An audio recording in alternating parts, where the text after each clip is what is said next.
Bonjour frères et sœurs.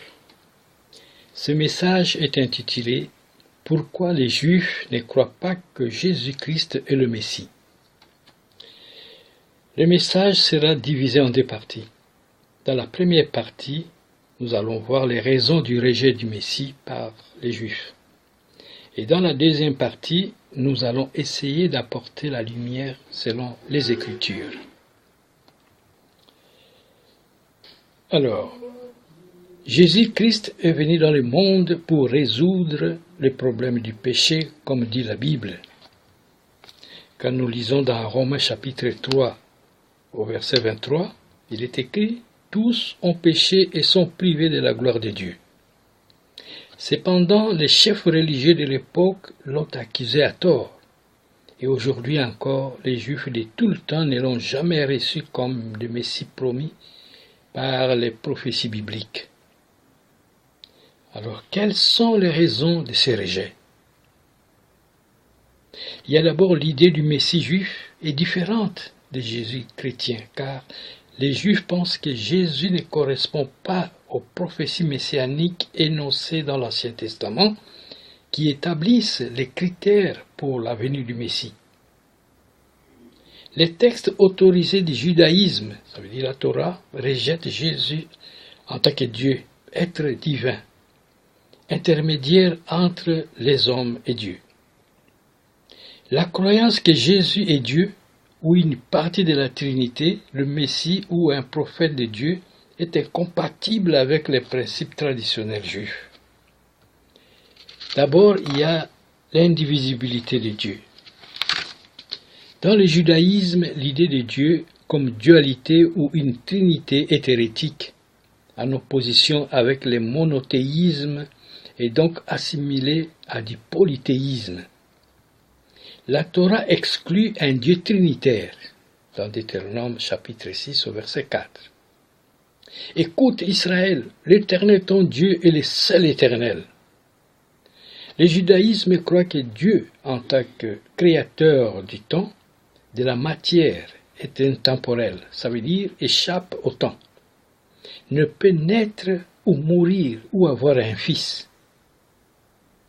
Le judaïsme enseigne qu'il est hérétique pour un homme de se proclamer Dieu ou partie de Dieu, ou le fils réel de Dieu. Le Talmud de Jérusalem, chapitre 2, verset 1. Et ce passage indique explicitement, si un homme te dit « Je suis Dieu », il ment. Certains érudits juifs notent que bien que Jésus ait utilisé la phrase « Mon Père qui est aux cieux », cette expression poétique juive courante peut avoir été mal interprétée. Alors, le point de vue du judaïsme sur le Messie. La notion du Messie dans le judaïsme diffère de l'idée chrétienne. Le Messie présumé qui meurt avant d'avoir accompli sa tâche ne peut pas être le vrai Messie. Et quelle tâche les Juifs attendaient du Messie? 1. Entraîner tout Israël à marcher dans la voie de la Torah. 2. Supprimer toutes les entorses à la loi. 3. Combattre les guerres et les terminer. 4. Reconstruire le temple sur son site. Ça, on peut lire dans Ézéchiel 37, chapitre 37, au verset 26 à 28. Rassembler tous les exilés d'Israël. Ésaïe, chapitre 43, verset 5 à 6.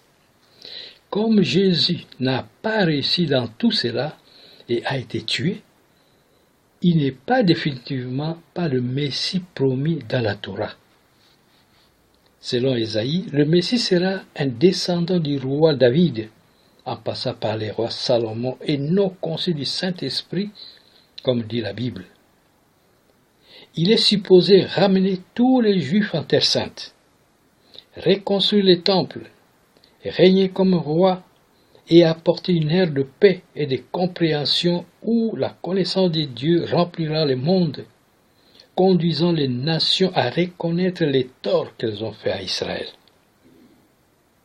Les commentateurs du judaïsme sur Jésus sont influencés par le fait que Jésus a vécu alors que le second temple était debout et non quand les Juifs étaient exilés. Jésus n'a jamais régné comme un roi. Il n'y a pas eu de période de paix, au contraire. Jésus n'a pas accompli aucune des missions messianiques. À la place, il a promis sa nouvelle venue sur terre. Au lieu d'être sauvés, les Juifs ont été par la suite exilés d'Israël lors de la destruction du temple par les Romains à l'an 70 après Jésus-Christ. De plus, selon les croyances courantes du judaïsme, l'affirmation des chrétiens que Jésus est le véritable Messie selon la Bible hébraïque s'appuie sur une mauvaise traduction de la Bible et Jésus ne répond pas aux qualifications requises pour être le vrai Messie juif. Les prophéties et Jésus. Selon la Torah, au Deutéronome 13, chapitre 13 au verset 1 à 2 et au chapitre 18 à 22, les critères pour qu'une personne puisse être considérée comme un prophète ou parler au nom de Dieu sont qu'elle obéisse au Dieu d'Israël, qu'elle ne représente pas Dieu de façon différente de celle décrite dans les Écritures, qu'elle ne recommande pas de modifier la parole de Dieu, qu'elle ne prétende pas que Dieu a changé d'idée. Jésus et le salut. Le judaïsme ne croit pas que le salut ou la repentance des péchés puisse être obtenu par le sacrifice d'une personne.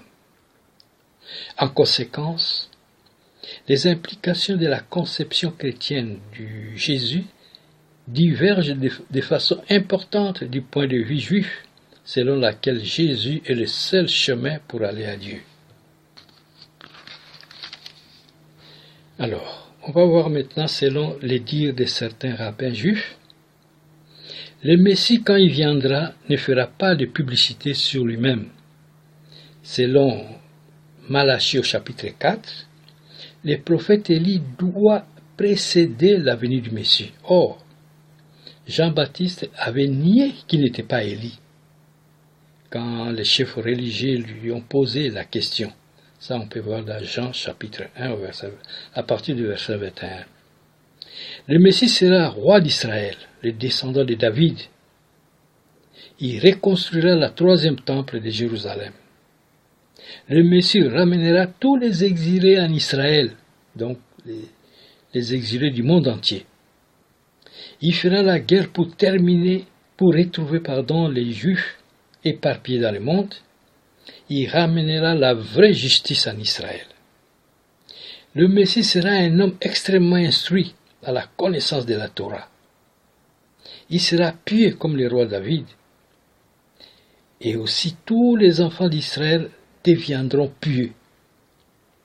Le Messie apportera une ère de paix mondiale, mettant fin à toute haine, oppression, souffrance, maladie et misère. Tous les peuples du monde reconnaîtront le Dieu d'Israël. Jésus n'a pas instauré le royaume messianique en Israël. Le Messie propagera la connaissance universelle du Dieu d'Israël et unira l'humanité. Zacharie chapitre 14 au verset 9. Le Messie sera un réalisateur dans tous les domaines politiques, économiques, sociaux, spirituels. Il va changer le monde. Alors on parlera de Messie d'après tout ce qu'il aurait réalisé. Tous les Juifs du monde entier serviront le seul Dieu d'Israël, décrit dans la Torah, suite à la paix mondiale que le Messie aurait apportée. Alors on va voir d'autres raisons que les Juifs rejettent Jésus. Il y a l'antisémitisme historique des chrétiens, surtout au sein de l'Église catholique romaine et de l'Église orthodoxe. Les protestants en ont généralement exemple, à l'exception de Martin Luther, dont les écrits ont directement inspiré Adolf Hitler quand il a écrit son livre intitulé Mein Kampf. D'après le dire des Juifs, Luther enseignait que tous les Juifs devaient être parqués dans un corral et contraints de confesser Christ à la pointe de l'épée. Il a dit, si nous n'étions pas les Juifs pour prouver que nous sommes chrétiens, nous les Allemands, nous en porterons la responsabilité.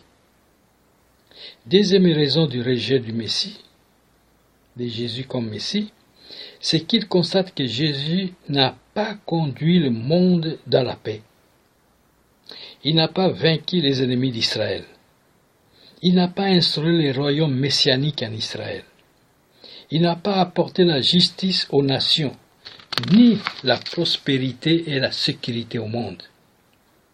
Les Juifs disent, si Jésus est le Messie, où est donc son règne messianique sur le trône de David?